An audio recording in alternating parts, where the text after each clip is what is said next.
Welcome back to the show, Coach. How's everything going? Doing very well. Thank you, sir. Good, good. So for the folks listening at home, go ahead and introduce yourself. Let everybody know who you are and what it is you do. I'm Brent Bowers. I'm retired, semi-retired boxing trainer. I worked with, happened to have a great life. I started out boxing in Hitchcock High School. We had a coach who was a New York State champion, Jim Riccio, and he started a boxing club. That year, Hitchcock, I believe it was 1972, we won the team championship at Houston Regional Golden Glove. He only done it during the Golden Gloves, and I wound up going to League City.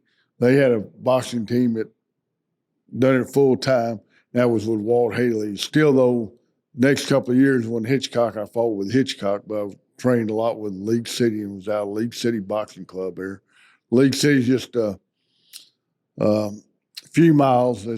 We're located near Galveston, if you're not familiar with the area. I trained there, and then I just fought off and on. I got married, had kids, and it was just a little hobby, and I would go fight the Golden Gloves and come back and maybe fight in a few tournaments and stuff. And one time I was asked to represent the United States against the Russian team. Of course, I had a wife and family. I couldn't just take off a few months and just go fight. And so I'm 29 years old. I got about 260 pounds, and I'm up merely 300 pounds. My wife said, Brent, you ought to go back boxing. At least you get in shape. So I did. And I decided, well, I'd like to turn pro and have my first pro fight before I was 30 years old. So I'm there training there at League City. And a gentleman, this is in 1986, a referee, Neil Young, came to the gym. He said, hey, George Foreman looking for a sparring partner. Well, man, I'm a George Foreman fan. Man, he was one of my heroes growing up. You got to remember, in 1973, I was 16 years old. I weighed a 6 foot tall, 170 pounds. And here I am, 6 foot tall. I was back down about 250, and I said, heck, I'll go over there and at least meet George and go spar with him. So I did.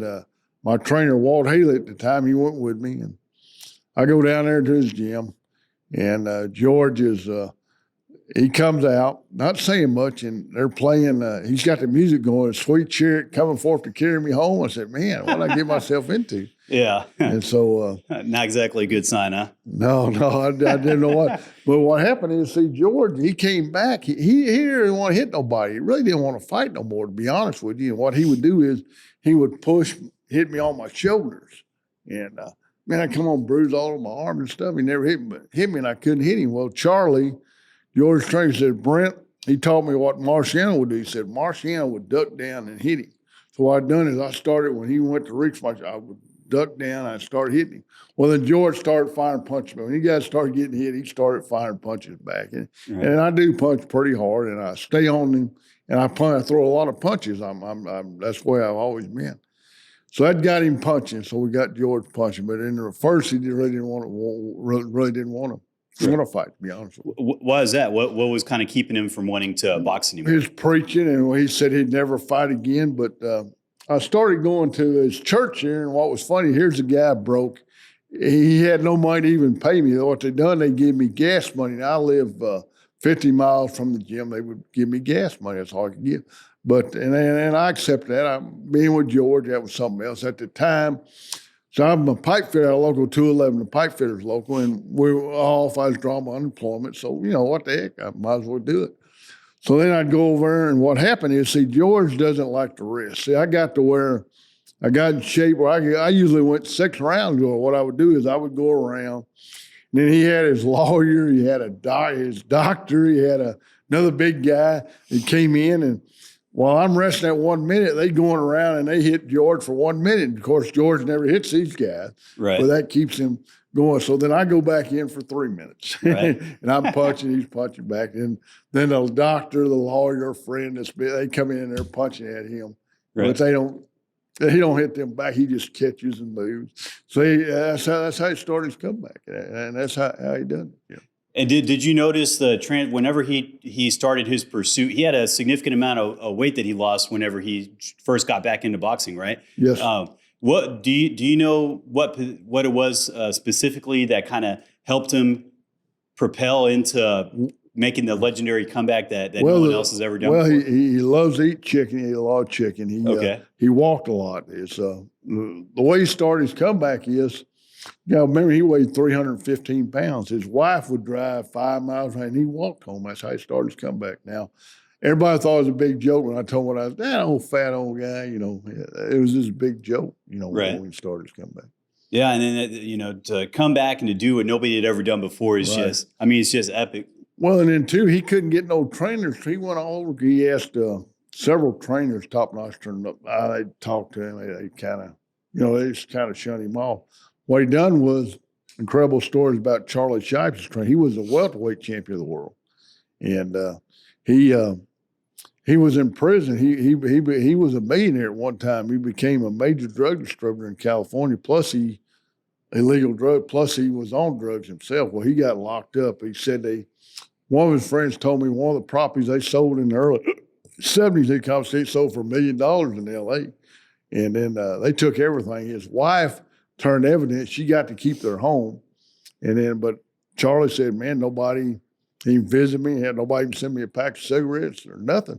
And then George come to him and said, hey, you fixing to get out?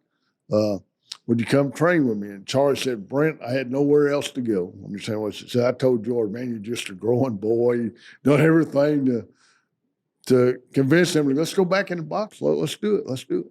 Oh, that's awesome. Yeah, so he came in and gave somebody that was down the luck a second chance at life. Right. That's got to be an epic opportunity, right? Oh, man, it does. Yeah. I'd like to talk about the boxing. Okay, his first fight, we went to Sacramento, California. He fought Steve Zowski. He KO'd him in the 4th round. Now George had the guy hurt 2 or 3, but he wouldn't finish him off, no George. And then when he did, really didn't finish the guy off. Everybody was mad at the fight because he just, they finally the referee stopped the guy. And Sikorsky was a good fighter. He taught a lot and went to rounds, but he couldn't go but 4 rounds with George. And it was a nice time as his first comeback fight. And I was there with him for 3 weeks. I wound up getting paid $1,000, which, that's more than I was making before. I was just getting gas money and everything was fed. And we went to a lot of places, done a lot of things. We went to a prison and he spoke with prisoners stuff. What was funny though was this prison was a federal penitentiary. And they had all these prisoners in there, probably about 500. We're up on a stage about 4 foot tall. And George was giving a speech. And, of course, they had 2 sets of steps, little steps on each side where about 2 people go up. Well, he couldn't sign everybody's autograph. He signed autographs, maybe 10 or 15, quite a bit, but he couldn't sign all of everybody's autograph. They said, clear the stage. What was funny was the ones that were by the steps walked down. The rest of them, they jumped off that stage. Oh. I don't know what their punishment was, but it wasn't. They looked like them penguins jumping out of that water and killer whales after them. And what was funny though was the guards got up there, got his autograph, and all them prisoners, their backs to us, and they're saying, "That sorry guard." It was funny. You couldn't see who it was saying that, but they were bad. That's awesome though. That in his free time, he was going out and about and spreading the good word and spreading the gospel in prisons and going out and helping out people all over. Oh yeah, he did. And then the next fight, we went to Oakland, California, and he fought a guy named Charles Holstetter. Now, Holstetter was a Texas state champ, and he was a good fighter, but Georgia finished him off in 3 rounds. There's no problem there. And I met a lot of nice people. I met one guy, his name was Vince Acosta. He was ex-military. We wound up becoming lifelong friends till he passed away from COVID. Right. I met him through there, and then he moved to Vegas and had a wonderful time with him and his wife. Oh, wow. Great. So, I met a lot of nice people and through the boxing. And okay, the next fight he fought was in Springfield, Missouri. Bobby Crabtree. That's Bobby Crabtree. He was a fighter. This guy moved like Muhammad Ali. White guy moved like Muhammad Ali. Man, this guy was really good. And he was a southpaw. Right. Well, George didn't know he was a southpaw, but we heard he was, so I got him autographed. He autographed the left hand, so we knew he was a southpaw. So we were ready for that. This guy was really beating George, and George stopped him in the I got here the 6th round. Well, in the 6th round, George hurt him with a body shot, and the guy couldn't move no more, so they finished him off. But other than that, I mean, it was a rough – that could have ended our comeback right then. And then George didn't train as hard for that fight either because we thought he was an easier opponent. George did, so we got bad scouting report on this guy. Right. That's Bobby Graham. And then we went there. He went to Orlando, Florida, and fought Tim Doc Anderson. That was Tim tried to fight, but George is too big and strong. But had a good time there. They treated us very well in Orlando. And then again, George spoke at radio stations and stuff. They had and it was a nice show. And then in Las Vegas, his first televised show, he got $10,000 for it. So he wasn't getting very much for the show. Right. He fought Rocky Sikorsky. Well, this Rocky was pretty damn good. And this guy could take a punch. Right. But his Rocky's trainer was so mad at him. We found out afterwards what it was is the over-under was 3 rounds. We'd heard that this guy had bet a lot of money his fighter would go 3 rounds with it, but he didn't. George stopped him in the 3rd round, so he lost. He was mad. If this Rocky Sikorsky would have moved instead of trying to attack George, he would have went to 3 rounds. But you can't come after George.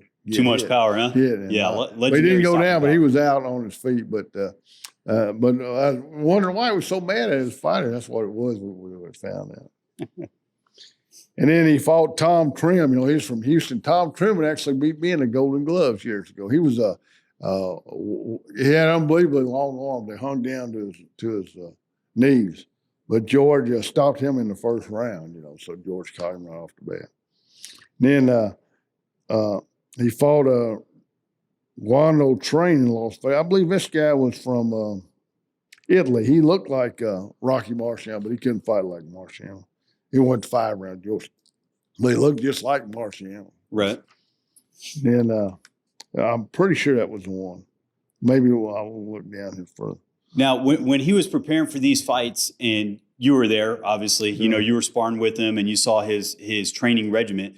When you look on TV or when you're out and you're training fighters like you've been doing over the recent years, have you noticed a significant change in the way that boxers prepare for fights? Nobody trained as hard as George Foreman did. So George Foreman stood there, planted his feet, and he punched. He hit that bag punch after punch. Most of these fighters, he throw one round more punches than most of these people do in 3. He stand there flat punching that bag. That's what that bag is. You move around in the ring. That was his. You know, like you said, he always punched with bad intentions. That was his deal. Yeah, nobody trained as hard as George. He said they might be better fighters, but nobody ever trained as hard as George Foreman did. So immaculate work ethic. Yes, sir. It's great. One time he always chopped wood. He chopped his foot and had a big cut in it. I'd give him when I went to Mexico. I had some penicillin cream. I'd give him. He put that on. He went down. The doctor stitched up. And he told that doctor, I'm going to have to fight in 3 weeks. He said, hey, you'll be able to stand on that foot in 3 weeks. What he done is, he said, man, I got to feed my family. He sat on a bar stool, and he hit that heavy punch after punch, sitting on that bar stool. In 3 weeks, he could walk, and then he fought and won. No, like the guy. Man, wow. So there wasn't no stopping George. You're not going to stop him with no. Oh, yeah. Yeah, not even being able to get up on your feet. He was still, hitting the bag. That's. Now, when he fought Dwight Muhammad, you need to watch that fight. That's good. That's Dwight coming to fight him. This guy was a fighter, puncher, but George finally stopped him in the 7th round. I see where he quit. He actually quit. He just couldn't take him punches at George. This guy really fought and moved and hit George with a pretty good shot. But if you get a chance, watch that fight. That's right. I think, and I believe I might be able to show a few clips from some of these fights also on the channel. I'll have to double check. They have the fair use laws and everything like that. But yeah. I believe if we stay within a certain range, I might be able to show a few clips to kind of, get the folks in the movie. And then obviously I'm going to sit down and watch the whole thing. Please do. I don't think Bobby Crabtree, that wasn't a film. That was at a bar. It's funny, it was at a bar when this fight was at. And people were all drunk, and it was kind of comical, And I love you, George. It was really, really funny. And then next fight, he fought. The best. He fights Frank Williams in Anchorage. Anchorage treated us so well. Man, we stayed in Wasilla, Alaska, at a resort. The meals, the food, it was fantastic. Caribou, we had so much food and fish, and it was great. And I heard the sun's always, a lot of people think of Alaska, they think it's always dark. I heard it's either always dark or the sun's always out, and it's just the most beautiful place you could imagine. You felt so alive was there during the summer, but they tell me during the winter you feel so tired, but I've never seen women drink so much in my life. You couldn't afford them here in Texas to buy them drink, take them out, buy them drink. I never seen So they drink you under the table, huh? Oh, they would. I never seen nothing like it. Okay, Carlos Hernandez, Lex. That's one of the most interesting fights. See, it went, what does it say here? It went to fourth round. Okay, this is most interesting. Let me tell you this. There's so much in this one. Okay, George knocked his mouthpiece out in the third. Carlos. In New Jersey, there's no stop the fight mouthpiece rule. Well, George wouldn't hit the guy. George could knock the guy out, but he let the guys coming back hit George, and George would not hit him because he had no mouthpiece.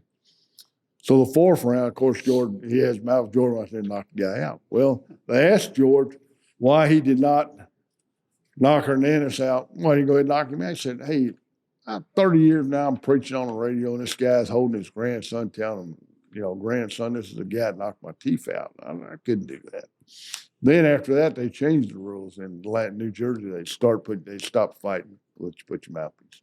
So back then, was the rules were different or varied from state to state in different states? Is it still like that now, or all? Oh the yeah, rules? they're still different. They got different rules on it. But on that, they put them.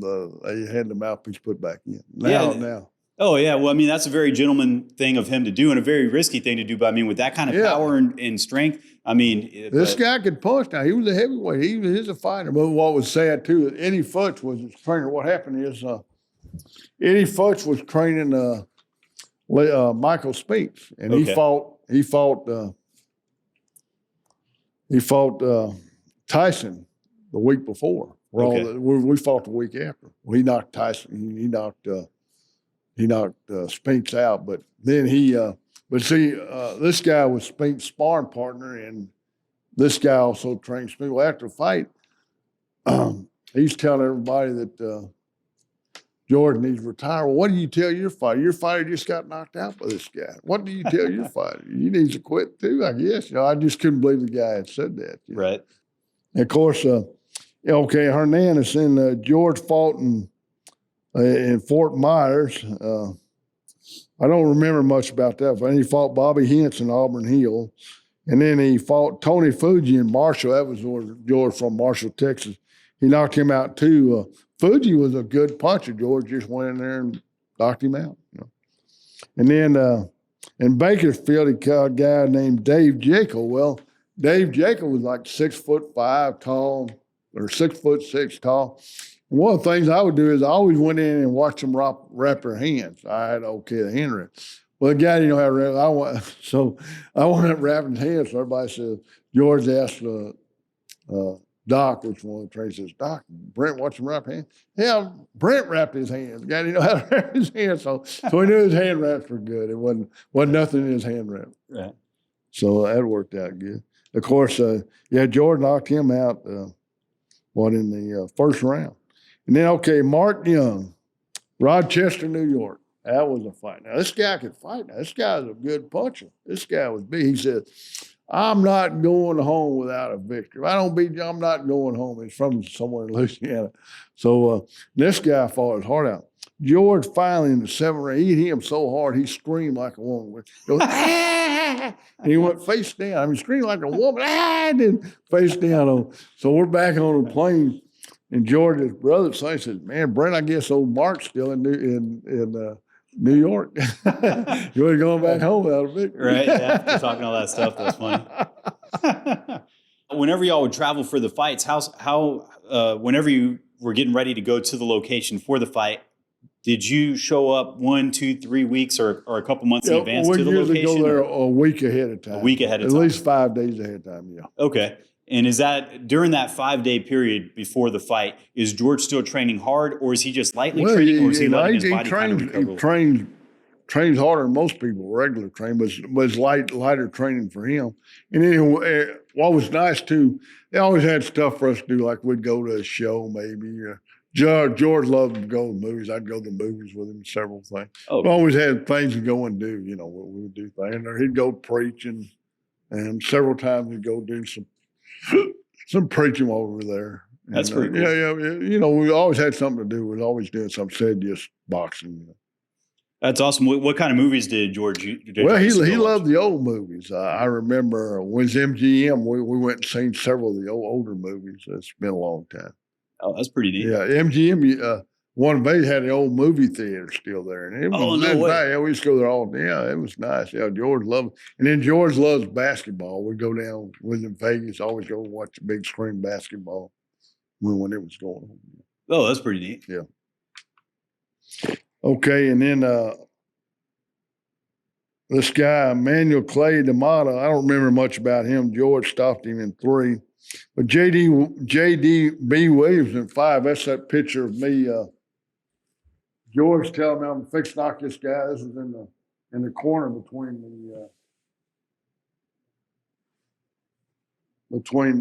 this is in the corner of the 4th round. I'm sorry.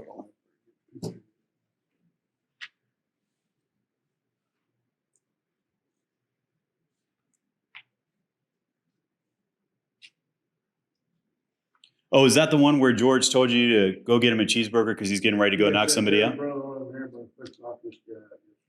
Okay. If you can't find it, it's cool because I have a copy of that picture, a digital copy. So what I can do is I can digitally insert it onto the video, throw it into a little thumbnail. So if you are watching, check out the corner right there. Okay. And then yeah, he's telling me, tell his brother go over them hand fix knock this guy. That's why I have a funny look on my face. And then Bert Cooper in Phoenix, that was supposedly Joe Frazier's nephew. This guy was a good fighter. George stopped him in 3. That was in Phoenix. What was funny though was Charlie Shipes, George trained. Charlie didn't take George didn't take that fight. No, he talked to him. The Bert Cooper, the Everett Martin in Tucson, that's the only guy who went 10 rounds with him. George didn't take the fight very seriously. George had me doing different things. And boy, I nailed George one day and he goes, Brent, who told you to do that? And I said, Charlie did. He said, come here, Charlie. He said, don't tell Brent to do anything else, So we would work on different things. But that's the only fight he didn't take very seriously and it wound up going 10 rounds. He did. George won every round, but still the guy was tough. And then, his big fight next was Gary Cooney as Atlantic City. That was in January of 1990. Okay, when he fought Carlos Hernandez, remember he wasn't him with Gossett. Well, they changed the rules. So this fight, first round, George knocks Cooney's mouthpiece out. Well, they stopped the fight, put it in. George didn't know why they stopped it, but they stopped it, and he didn't realize he knocked his mouthpiece out. Right. That was one of the things that they did do. Now, if you want to watch a great fight, it's a great 2-round. The first fight, Cooney hurt George, man. George says he never throw the punch in anger, man. He was after Cooney. And so he did nail him in the 2nd round. Get a chance to watch that fight. So that is a hell of a fight. That's the best 2 rounds you ever see. All right. Because Cooney had a chance of doing things, and George was coming after him.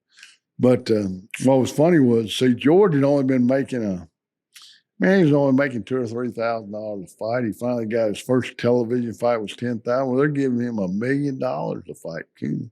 Well, the guy that handled him, I don't know if he told him that, but I knew his friend, George's friend, said, George, don't fight Gary Cooney. So they're giving Gary Cooney $2 million. So they're only giving you $1 million. I wouldn't fight that guy. No, George said, I don't care what they pay Gary Cooney. I'm getting my $1 million. Right. Yeah. And show you the kindness of George. We got back. My son was in an accident with his best friend, and my son was 7 years old. His best friend died. My son was okay. And George says, Brent, you need to take that boy to Disney World. He actually gave me the money to take him and my daughter to Disney World for a week. Oh wow, and, that was really. He nice had to pay somebody else to come in and spar him. That's super nice. I never could forget that. Oh wow, yeah, no, that's. Yeah, nobody. Nice thing. I guess one nice thing everybody's ever done for him. Yeah. And then he had to pay somebody come in. And of course, I met him back, and then we went to Las Vegas. He fought Mike Jamison. Now, Mike Jamison was a sparring partner of Mike Tyson. Now, you remember when Mike Tyson got beat by Buster Douglas. Right. Okay, the odds were 33-1. So if you bet $100, you done okay. Well, Mike Jameson was in sparring. He had actually knocked Tyson down sparring over there before. As he just fought and lost. Well, everybody at the casino was in. We were in. It says Las Vegas. I'm thinking that was Lake Tahoe, but maybe it was Las Vegas.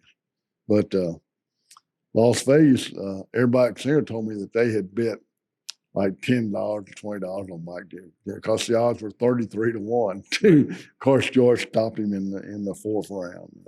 Right. That's neat. And then Allison Rodriguez. That George fought. I showed George how. So a few, what I've done is I would always go watch the guys fight when they were boxing, and I would always try to imitate them. I learned different styles, and Charlie Shipes worked with me. That's one of the good deals about that. We with different style. And y'all worked with Archie Moore as well, correct? Oh, great, yes, sir. Archie Moore, great Archie Moore, yes, sir. Yep. I got some pictures of us. Oh, yeah. Okay. He had 150 knockouts. That's a world record, never be broken. Still never been broken, correct? No, nobody fights like that. Nobody will never be broken. Never. Yeah, well, and nowadays people don't fight as frequent as they used to. Well, they don't have to. They make more money. Right. Okay, then the next fight he fought Allison Rodriguez. Of course, he knocked him out in two. George complimented me on his style. What I'd done was exactly what this guy done. And then even with Ken LaCusta, Edmonton, Alberta, Canada. That's the most interesting story. George stopped him in third. This guy was tough. He come to fight. But Charlie Shipes was on 10 years probation, the trainer. Charlie told me, he said, Brent, I go down there as pro officer, and I said, I need your permission to go to Ken. He says, you're not going to Ken. You're a drug felon. You're on 10 years probation. I don't care if you work for Chuck Foreman. We know Chuck Foreman was a football player. Okay. He was a famous running back for Minnesota Vikings. You know who George was. So he goes back and says, of course, we always call him, and I always call George Champ. He says, Champ, I can't go with you. Pro officer won't let me. Well, George still had a few friends in Washington and places. He called somebody. Well, the next day he says, this pro officer called him. It's Mr. Shipes. It was Charlie before, now it's Mr. Shipes. You need to come in and he'd talk to him. So the first thing he said was, you sick George on me, didn't you? He goes, hey, his name was Chuck Foreman. I was in here last week. So we go to Ken. Of course, George knocked him out in the third round. So we're flying back in, and then they had then you lined up and you had to go through customs, and there was two players, like 600 people ahead of us. Well, we got off the plane and was waiting on us. They took us out of line and went through all of our bags. No way, really? I was waiting on Charlie. Yeah. Well, luckily, he was in good company, so obviously they didn't find anything. But that's kind of insane that they were, waiting guards up, everything like that. Then we went to London and they fought Terry Anderson from London, England, and there, I imitated this guy perfectly. And George, right off the bat, George caught him right where I imitated him, how the guy moved. And George told me, Brent, man, you done it perfect. And that's why I was waiting on him to do that. Sure enough, he done it. And knocked him out. That's all the list I have on the fight. So now when you say that you imitated the fighter whenever you were sparring with George, right. Was that something that you did on a pretty consistent basis? Did you study the fighters that George was preparing for and try and emulate their moves to get George ready for the fight? Yeah, George would never look at tapes of the other fighter, but Charlie and I would, and he'd tell Brent, you need to do this, you need to do that. Who do you feel was the toughest to emulate, or were they all just a little different in their style and you just had to pay very close attention and then kind of replicate it? Yeah, that's it. I just paid more attention, tried to be like them. Right. Now with southpaw fighters, when you were sparring with George to get him ready to fight a southpaw, did you spar with him as a southpaw? Well, we really didn't. We never really knew of a southpaw fighter's fight until the one that he fought, which we wasn't ready for that. But other than that, it's pretty much just watching the fights. They're already out there. What I mainly done was some of them. Mainly, I would go. They're a week. They're training and sparring and doing things, and I would just go in there and watch them. Right. Okay, so you go to their home gym, right? And watch them. I want to go to the gym there, like we're in Vegas. Week they're in there sparring. I just go in there and watch them spar, and I just try and tell you what they do. Oh, I see. Yeah. That's a nice jacket, by the way. Oh yeah, yeah. This one I wore this. This one of the nice jackets. George says, "Brent, I got some clothes. I think it'll fit you." And I go up there and I got a whole truckload of clothes. I got at least a half a dozen suits. This is one of the nicer jackets that he gave me. I wore it here. I mean, and I got shirts. I still got them today that I wear. That's very nice clothing. So it's good having a. Of course, when I made me was broke, but it's good having a millionaire friend that give you clothes like that. But and you're about the same size. You're a little bigger than me, so anything that come small that fit me. I'd go to his church down there, and he's preaching. And the reason he come back boxing, he couldn't make it preach. He would always tell you, "Hey, didn't bring in here for money. Here's a guy broke." And said, "Hey, if you got a family, friend or family member needs help, pay their gas bill. Like, don't put no money in this plate." So that's why he wasn't making it preaching. Right. And I laughed because I call him Champ. I said, "Champ, man, if you got on TV telling everybody that, they'd put out a hitman on you."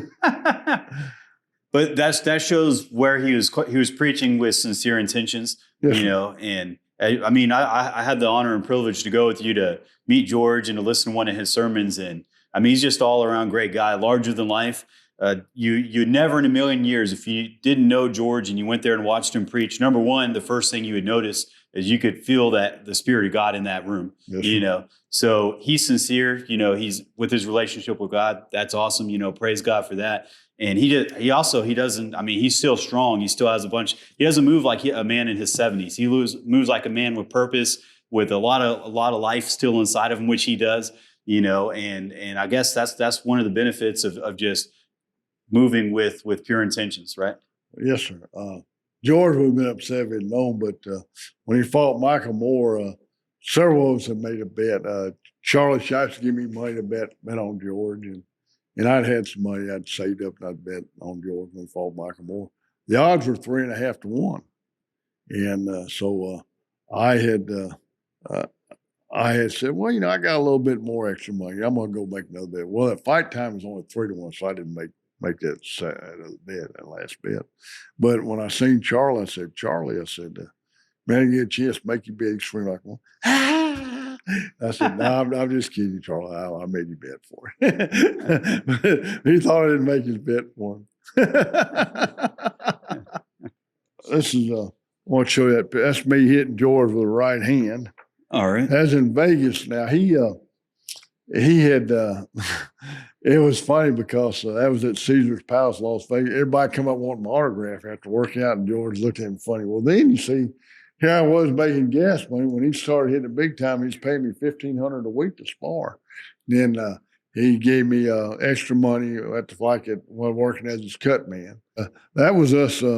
That's Coach Foreman there. He's coaching Billy Bob Cook, so George made me do double duty. I had to spar George and his middleweight fighter. He was training Billy Bob, and he's telling me, "Jabby, jabby, jabby." I'm jabbing the hell out of this kid. He's only middleweight, but I felt bad about it. George, "Jabby, jabby, keep jabbing."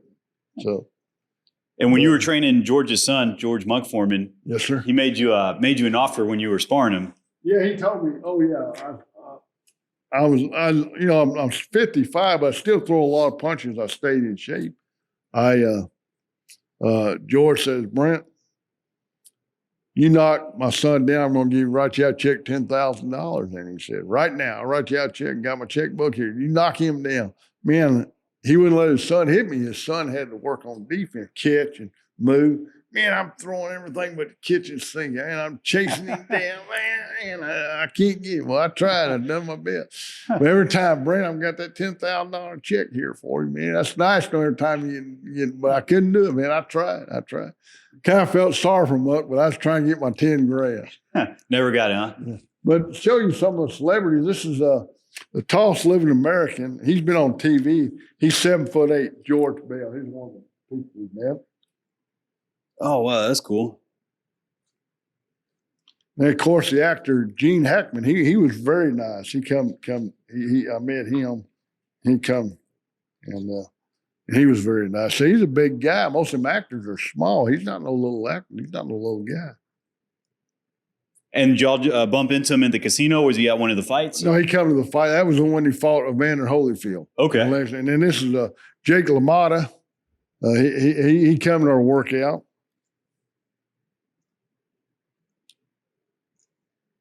And then I was going to show you, any place we went, like in Alaska, went to a reindeer farm. Oh, that's pretty cool. This was a youth prison in Vegas. He went to and preached.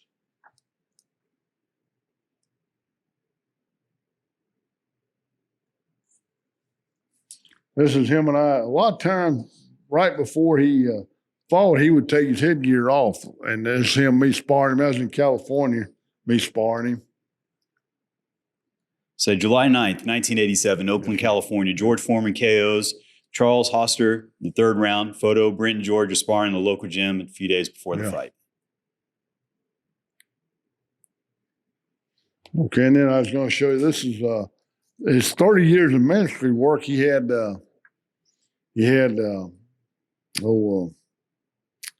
remember another group, one of the ones he had there was Glenn Campbell sang. He brought in the Austrian choir from Austria, the Tampernera choir sang, and Beyonce was there too. Oh, wow. But my wife had to go. She was sick. I know it was Beyonce. I would have stayed. But that's at the 30 years of ministry work. That's my wife and I with her. Her name's Constance. And this is her with his WBA championship belt. Oh, that's pretty cool. That was at the. And then this is one of the birthday parties. I think this was his 41st birthday. And that's his daughter-in-law, his sister-in-law there. That was Roy's wife. He's in his king's crown. Oh, that's pretty cool.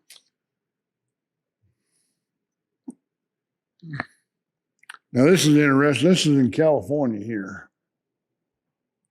Okay, see, that's a nice robe he had on, but it had a little hole in it. See how comfortable and nice George looks? He's talking to a reporter. Now, after we work out, we would always go eat. Well, these reporters this guy asked questions for 2 hours.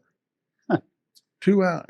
We want to go eat. Well, George, so it's okay. So we're going to eat. Well, the next day, the robe had a little pinhole in it. All he talked about was how poor George looked, and he was broke and had a hole in his robe. And I asked, what's called George. And I said, man, why are you even talking to him? He says, Brent, I don't care what they say about it. All they say, I don't rape or kill somebody, keep my name in the news. I'm being out there, staying out there. So that's what he told me. So one of those things, any publicity is good publicity? What's that? Yeah. Right. So that didn't bother me. And then this is one of the letters. If you want to read this letter, I appreciate it. He gave me, and he had me a $5,000 check for that too. Here I am only getting gas money at one time, but go ahead and read the letter out. All right. Let's see. On top, you have a picture of George. It says George Foreman, December 27th, 1991. Dear Brent, greetings and Happy New Year to you and your family. I hope that this letter finds you and your family in the best of health. I'm writing to wish you a new year and to remind you as how important you are as a friend and a staff. Enclosed, you will find a token of my gratitude and my deepest appreciation. Again, thank you for all that you have done for me, and I look forward to working with you in this new year. Let's get this year off on the right foot. If I can assist you with anything, please feel free to reach out and call either Nancy or me. Best wishes, George Foreman. Nancy was his name. She handled the money. Okay. That's who we got our check from. So. Yeah, that was pretty nice of him. Oh yeah, it was. And let's see here, and then so I bought my kids a Bible, a new Bible. Oh, that was nice. And I bought a one of those big reclining couches, a big one. That's what I spent money on. Okay. Well, like one of the lazy boys, or yeah, one of the big ones. Big right. Couch full. Yeah, that's pretty cool. Yeah. And you trained George's son too, right? George. I worked with his son, yes, sir. Well, George main trainer, I just assisted George, yes, sir. Okay. That's pretty neat. He wound up 18-0 with 17 knockouts. I heard he's got a gym that's doing very well for himself. He's supposed to have a gym in Boston doing. He had other gyms that he had sold, but he's got a boxing gym in Boston supposed to be doing very well. Yeah, I'll leave a link in the description below, and so that way if y'all want to go check out the Instagram or go visit the gym and sign up. If last I heard, I follow him on Instagram. And last I heard, he's actually helping trainers prepare to help, how to hold mitts, things like that. Great. So, so if you are listening to this and you're looking to get into the best shape of your life, because there's no workout like boxing, Right. I'll leave that info. So if you're all in that area, y'all can go check out his gym and show some support and follow him on Instagram, all that good stuff. Yeah. Did you hear about George's new movie coming out in April? I did. I have heard about it. Pretty stoked for that, huh? Yeah, I don't know if I'm even going to be. I told George if I am, I hope that the guy that plays Thor's playing me, but I hadn't heard no response from him. Yeah. Well, as usual, it was awesome. It was excellent. If y'all are listening to this, y'all check out the description. I want to tell you one quick joke though. All right. I like to kid around with George and stuff, and I did have his dream though. What happened is George told me about his dreams, and the good Lord talks to him in his dreams, and I believe him. If I didn't, I wouldn't tell him I did, but I do believe. But I told him, I come in and train when I said, Chimp, I had a dream about you last night. He goes, what was it, Brent? I said, in Texas Monthly, you told them that you was going to die when you was 118 years old. I said, I dreamed I was one of your pallbearers. I was 112. So. Yeah, that's pretty funny. All right. Well, thank you again for stopping by. If y'all listen to this, y'all take it easy. Don't forget to follow us on Instagram, Facebook if you're not already, YouTube. Until next time, stay blessed, lose stress. God bless. I'm Seth, and I'm out. All right. All right, cool.